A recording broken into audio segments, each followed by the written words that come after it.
এই দেখো। হ্যালো বন্ধুরা, আমরা এসেছি একটা আত্মীয়র বাড়ি, শালা শ্বশুর বাড়ি। এই যে আমার একটা শালাজি আছে, আমার বউ আছে, শালি আছে, শাশুড়ি আছে, মেয়ে আছে, আর কি আছে এটা আমার। এই দেখো দেখো দেখো, তুই না আমার একটা শালি, মেজো শালি, ছেলে। সবাই মিলে যাচ্ছি, বেড়াতে যাচ্ছি। দুপুরে খাওয়া দাওয়ার পরে একটু বেড়াতে যাচ্ছি আমরা। খুব সুন্দর বাঁশ বাগানের ভিতর দিয়ে যাচ্ছি, সব টাটা দিচ্ছে। তোমরা হাসছো কেন? হ্যাঁ হ্যাঁ হ্যাঁ। শাহরুখ ভাই, ভাই হাই দাও, হাই দাও। শাহরুখ ভাই, ওই তো শাহরুখ ভাই হাই দিয়েছে। আমরা এখন যাচ্ছি আস্তে আস্তে বাঁশ বাগানের ভিতর দিয়ে। এই আমরা বাঁশ বাগানের ভিতর দিয়ে যাচ্ছি তো।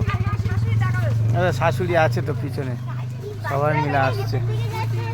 এই তো আমরা পুরো ফুল টিম আছি, পুরো পরিবার সবাই মিলে যাচ্ছি বেড়াতে। তুই না একটা হাই করে দাও, একটা হাই করে দাও, হাই করে দাও।